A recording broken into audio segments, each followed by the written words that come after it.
नमस्कार, मैं रविश कुमार। आइए बहुत कम समय में पूरे देश की उन खबरों पर नजर डालते हैं जिन्हें गोदी, झूठी और बिकाऊ मीडिया आपसे छुपाती है।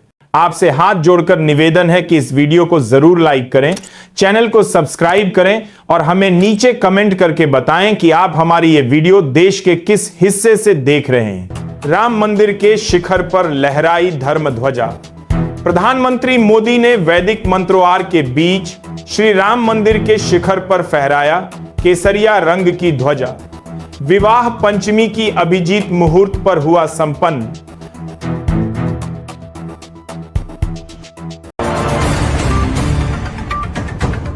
प्रधानमंत्री ने पवित्र केसरिया ध्वज को भारतीय सभ्यता के पुनर्जागरण का बताया प्रतीक। कहा, भारत के कण कण में राम। प्रधानमंत्री ने राम राज्य से प्रेरित होने वाला भारत बनाने का किया आह्वान। कहा, महकाने वाली मानसिकता से मुक्ति जरूरी। पश्चिम बंगाल में एसआईआर के खिलाफ टीएमसी समर्थक बीएलओ का विरोध प्रदर्शन। प्रदर्शनकारियों ने चुनाव आयोग के दफ्तर का किया घेराव। तो चुनाव आयोग ने टीएमसी को 28 नवंबर को कमीशन के साथ बैठक की बात मानी। उधर भाजपा ने ममता बनर्जी पर चुनाव अधिकारियों को डराने का लगाया आरोप। कर्नाटक में कांग्रेस पार्टी में अंदरूनी संघर्ष तेज। रोटेशनल सीएम की कुर्सी ने सीएम और डिप्टी सीएम के बीच बढ़ाया तनाव। डीके शिव कुमार कैंप का दिल्ली में तो बेंगलुरु से लौटे खड़गे ने कहा, सिर्फ आलाकमान ही कर सकते हैं फैसला। और पाकिस्तान ने अफगानिस्तान पर की बमबारी। पाकिस्तानी एयर स्ट्राइक में 9 बच्चों समेत 10 लोगों की मौत। सोते हुए स्थानीय नागरिकों को बना लिया निशाना। होस्ट प्रांत की गर्भजोत जिले के मगलगई इलाके में हुआ यह हमला। हमले के बाद दोनों देशों के बीच बढ़ा तनाव। देश आज संविधान दिवस मना रहा है और इस वर्ष के समारोह का विषय है हमारा संविधान, हमारा स्वाभिमान। इस अवसर पर देश भर में कई कार्यक्रम आयोजित किए जाएंगे। संविधान दिवस का मुख्य कार्यक्रम नई दिल्ली स्थित संसद भवन के संविधान सदन में आयोजित होगा। इस कार्यक्रम में राष्ट्रपति द्रौपदी मुर्मू, उपराष्ट्रपति सीपी राधाकृष्णन, प्रधानमंत्री नरेंद्र मोदी, लोकसभा अध्यक्ष ओम बिरला और केंद्रीय मंत्रियों समेत तमाम सांसद शामिल होंगे। यह वर्ष देश के संविधान को अंगीकृत किए जाने का 76वां वर्ष है। संविधान दिवस के अवसर पर देश भर में करोड़ों लोग गांव से लेकर शहरों तक भारतीय संविधान की प्रस्तावना का पाठ पढ़ेंगे। राष्ट्रपति इस प्रस्तावना पाठ का नेतृत्व करेंगे। संसद के संविधान सदन में कार्यक्रम के दौरान संविधान का अनुवादित संस्करण 9 भाषाओं मलयालम, मराठी, नेपाली, पंजाबी, बोडो, कश्मीरी, तेलुगु, ओडिया और असमिया में जारी किया जाएगा। संसद परिसर में आज एक विशेष स्मारक पुस्तक भारत के संविधान से कला और कैलीग्राफी का विमोचन भी होगा। गृह मंत्री अमित शाह ने संविधान दिवस पर बाबा साहेब डॉ. भीमराव अंबेडकर जी, डॉ. राजेंद्र प्रसाद सहित संविधान सभा के सभी महान सदस्यों को नमन किया और देशवासियों को इस दिवस की शुभकामनाएं दी। भारत का संविधान हर देशवासी को समान अवसर, सम्मान पूर्वक जीवन और राष्ट्रीय कर्तव्य और अधिकार प्रदान कर मजबूत राष्ट्र निर्माण का मार्ग प्रशस्त करता है। उन्होंने कहा कि प्रधानमंत्री नरेंद्र मोदी ने संविधान दिवस की शुरुआत कर लोकतांत्रिक मूल्यों के प्रति देशवासियों को अधिक सजग बनाने का कार्य किया है। राष्ट्रपति द्रौपदी मुर्मू आज शाम को संविधान दिवस के मौके पर सर्वोच्च न्यायालय द्वारा आयोजित संविधान दिवस समारोह का उद्घाटन करेंगे। उपराष्ट्रपति सीपी राधाकृष्णन दिल्ली विधानसभा में 75वें संविधान दिवस समारोह के मुख्य अतिथि के तौर पर शामिल होंगे। इस दौरान सब पहले निर्वाचित भारतीय अध्यक्ष विट्ठल भाई पटेल पर कॉफी टेबल बुक का भी अनावरण होगा। प्रधानमंत्री नरेंद्र मोदी आज हैदराबाद के राजीव गांधी अंतरराष्ट्रीय हवाई अड्डे का GMR एयरोस्पेस और औद्योगिक पार्क का SEZ विथ प्राण एयरक्राफ्ट इंजन सर्विस इंडिया सुविधा का उद्घाटन करेंगे। पीएम वीडियो कॉन्फ्रेंसिंग के माध्यम से शुरुआत करने वाले हैं। प्रधानमंत्री कल 27 नवंबर को वीडियो कॉन्फ्रेंसिंग के माध्यम से भारतीय अंतरिक्ष स्टार्टअप स्काई रूट के इन्फिनिटी कैंपस का उद्घाटन करेंगे। स्काई रूट का प्रथम आर्बिट्रियल रॉकेट विक्रम 1 का भी अनावरण होगा, जिसमें उपग्रहों को कक्षा में प्रक्षेपित करने की क्षमता है।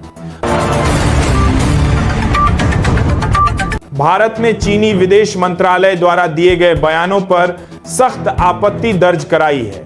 विदेश मंत्रालय के आधिकारिक प्रवक्ता रणदीप जायसवाल ने कहा है कि चीन द्वारा अरुणाचल प्रदेश की एक भारतीय नागरिक को शंघाई अंतरराष्ट्रीय हवाई अड्डे पर मनमाने ढंग से रोका जाना पूरी तरह से अस्वीकार्य है।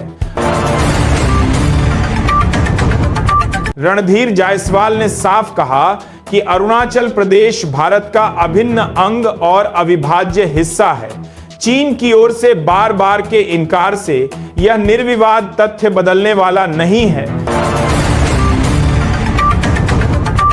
विदेश मंत्रालय ने स्पष्ट कर दिया है कि चीनी अधिकारियों की कार्रवाई उनके अपने नियमों के भी खिलाफ है, जिसमें सभी देशों के नागरिकों को 24 घंटे तक वीजा फ्री शिवाजी की अनुमति दी जाती है। भारत और रूस की अगुवाई वाला EAAU समूह के बीच आज से मुफ्त व्यापार समझौते पर बातचीत शुरू होगी। इसका मकसद भारतीय कारोबारियों, खासकर छोटे मध्यम उद्योगों, किसानों और मछुआरों के लिए नए बाजार खोलना है। भारत और 5 देशों के समूह यूरेशियन आर्थिक संघ EAU ने बीती 20 अगस्त को इस समझौते के लिए नियम और शर्तों पर हस्ताक्षर किए थे। इस दस्तावेज में 18 महीने की कार्य योजना बनाई गई है। EAU के देशों 5 सदस्य देश हैं रूस, आर्मेनिया, बेलारूस, कजाकिस्तान और किर्गिस्तान।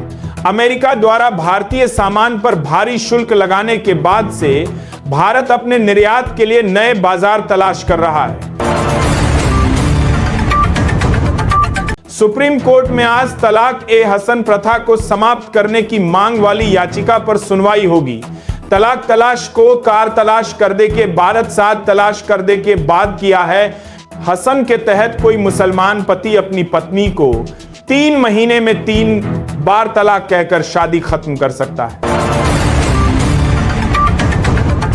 रक्षा मंत्री राजनाथ सिंह दिल्ली में भारतीय नौसेना के नौसेना नवाचार और स्वदेशीकरण संगठन सेमिनार में शामिल हुए। उन्होंने कहा कि हम जानते हैं कि आइडिया कहीं से भी आ सकते हैं, आइडिया को केवल एक विजन चाहिए। रक्षा मंत्री ने कहा कि आज हमारे देश में भारतीय आंदोलन चल रहा है। यह देशवासियों की मेहनत का फल है। रक्षा के क्षेत्र में भारत केवल खरीदार नहीं, बल्कि बिल्डर, क्रिएटर और लीडर भी है। SIR के खिलाफ पश्चिम बंगाल में घमासान तेज हो गया। SIR के खिलाफ राजनीतिक मैदान में जोरदार निरोध के बावजूद ममता का पार्टी कार्यकर्ताओं को जनता के एलिमिटेशन फॉर्म भरने में मदद करने का निर्देश ने भ्रम पैदा कर दिया। ममता बनर्जी ने कल बनगांव में एक जनसभा के दौरान तृणमूल के कार्यकर्ता को निर्देश दिया कि वे SIR फॉर्म भरने में लोगों की मदद करेंगे।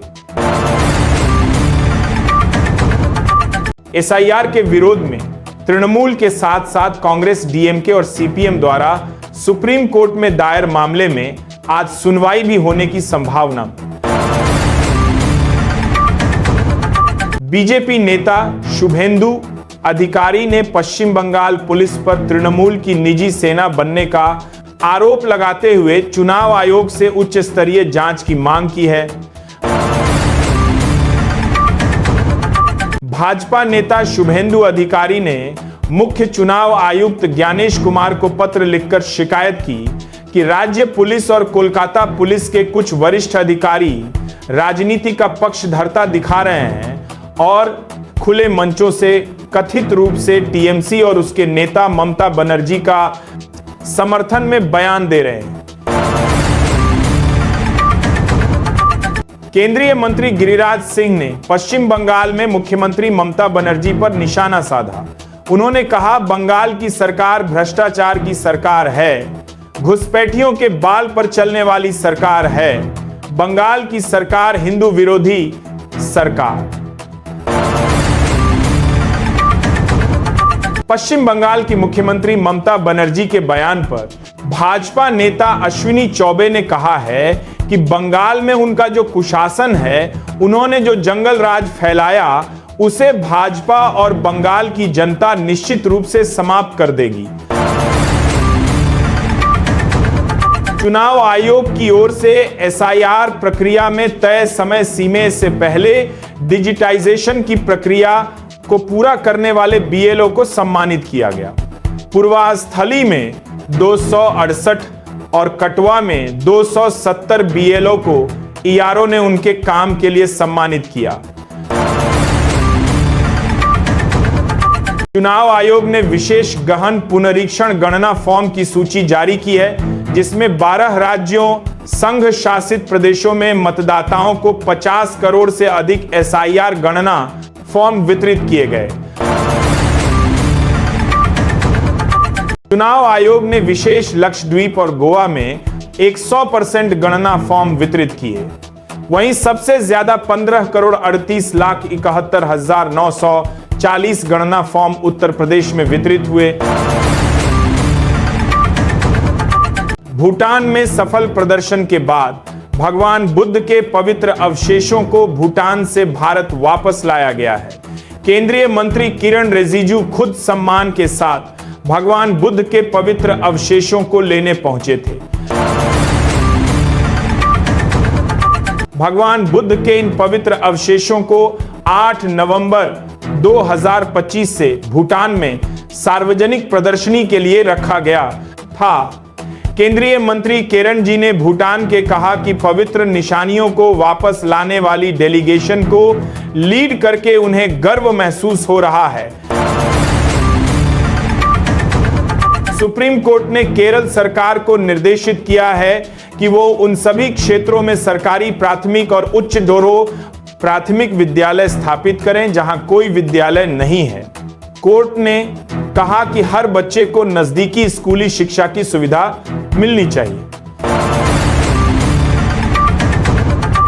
सर्वोच्च न्यायालय ने केरल सरकार को 3 महीने के भीतर एक ठोस नियुक्ति लाने को कहा है। कोर्ट के आदेश अनुसार हर 1 किलोमीटर के दायरे में लोअर प्राइमरी और 3 किमी में अपर प्राइमरी स्कूल होना अनिवार्य है। कर्नाटक पुलिस ने घोषणा की है कि उसने बेंगलुरु शहर में गिरोह द्वारा नकदी वैन से लूटे गए पूरे 7.11 करोड़ बरामद कर लिए हैं।